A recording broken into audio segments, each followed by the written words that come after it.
Hi, Derek Sloan here today, and I have a very tragic story to share. I'm here with Amanda Rose Frame and Tanya Crow. Um, Behind us is Central Hastings School. We're in the middle of a large protest today about bullying at the school. Um, this is actually the downside of the numbers in terms of today. There's a lot more people a little while ago, but you guys have had well over 100 people I'd say so. come out. We're in the small town of Madoc. That's a pretty hefty rally outside of this high school. Can you tell us why you're here today and what brings you out and what your story is? First and foremost, I am here for my daughter, but I'm also here for the students that voices need to be heard, and students that are struggling with the same bullying that my daughter had experienced here at the school that is just going unchecked, and there's been no accountability for it. Yeah, so we're here to stand for them and give them a platform for them to speak their experiences and find a voice, and it's a safe space. And we're going to make sure that they're all heard and share the message that kindness matters, and we are all here together and spread love, not hate. Now, you have a tragic story about the passing of your own daughter this past September. Yes. Your daughter Riley. Can you share that story with us today? And that's what drew you to create this organization, Stand Against Bullying. Yeah. Tell us a little bit about that story. So when my daughter was a student at CHS, she struggled with bullying, and they turned to social media to create hate pages and most embarrassing pages where they would stalk her around school, take pictures of her, and post stories there. And that gave them a little community to be able to hate on each other. Anonymously. Anonymously, yes. From there forward, she had made that known to the principal, and nothing was done. And then other students as well have come forward about it, and nothing was still able to be dealt with. Coming into June, the end of June, I agreed with my daughter that it would be best for her to leave the school, and we started online, and she soon passed away after her 2 weeks into the new school year.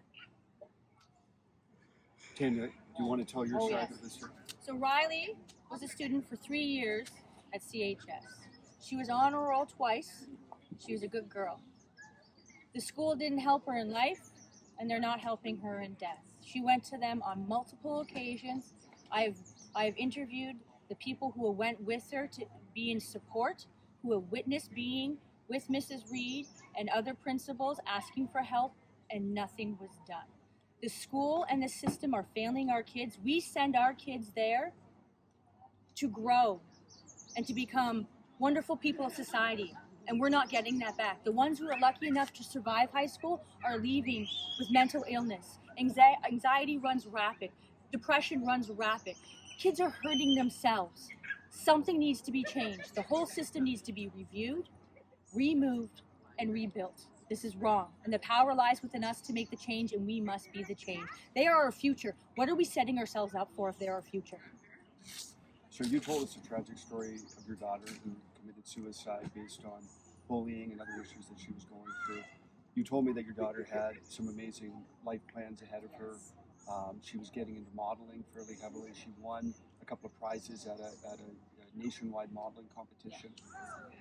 She was also on the honor roll. It's a tragic story, but you told me you're here obviously for your daughter, but more than that. Can you tell me what you hope to get out of this protest and also this ongoing advocacy for better schools and better outcomes for kids in Ontario? Yeah, I can. So what I would like to see is more students coming forward when they are being victimized and bullied, and that I would like to see the schools open up some kind of platform for them to be able to express themselves and receive the help that they are needed when they are coming forward with delicate situations, and not just pushed aside or told that they are going to be taken care of and then not. I would also like to say, we're here for everyone. And this is something that Riley wanted to do for other people too.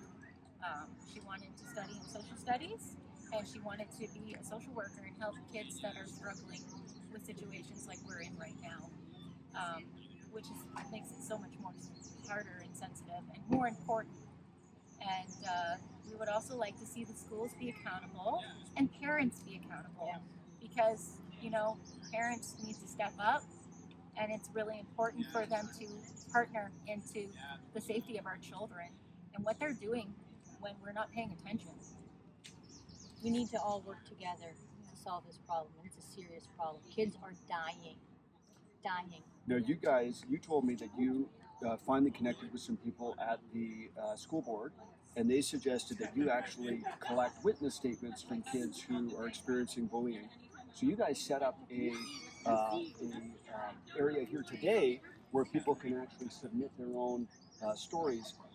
How many statements have you guys received from students today? I saw people filling out paperwork earlier. We don't have the numbers yet, but there's been many. Dozens many, at least. right? I think about half an hour ago, I think you guys already had 30 different statements. Yeah. That was just from students. There's also parent statements as well. Yes. So you're actually collecting all this yourself to share with the school board, to do some investigative work to try and get to the root of this issue. Yes. So and it's very important, and we also have the parent forum so that they can come down and be able to express what they would like to see as a change and give us their input. And because these are their kids that are going to be taken care of in school, so if you can give the school the information that you would like to see happening, then that's going to help in the long run. Right now, we're in the stages of brainstorming, right? Yeah. We need your ideas. Please write in and give us ideas. Right? No idea is a bad idea, and we're going to collect all of the best and work with that, okay? So that's what we're trying to do right now. Right now, we're brainstorming with Mrs. Tina Elliott, the superintendent of our district school board, to see what changes we can make. And one thing we've come up with is possibly doing a student parent committee that meets once a month at the school to discuss making sure mental health, bullying, and all serious issues are being dealt with properly. And if not, we can keep it in check. If people want to reach out to you, should they do that on Facebook, or what's the best way? You can contact us on Facebook, and that would probably be the easiest way. And is that just your personal page? Okay, and could you just tell everybody what how to you find can you? contact me on Facebook.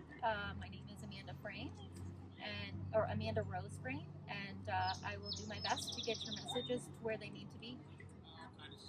Thank you so much for sharing your story today. Thank you for coming. Really glad to see you Right? guys, and I'm really sorry to hear this story. And you guys have some beautiful T-shirts with Riley right in the center there. So thank you so much for sharing your story, guys, and we wish you all the best moving forward. Thank you for helping us to spread our message. You have bigger You got it. feelers than us, so thank you. You got it. Thank We you, guys. appreciate it. Okay. Thank you.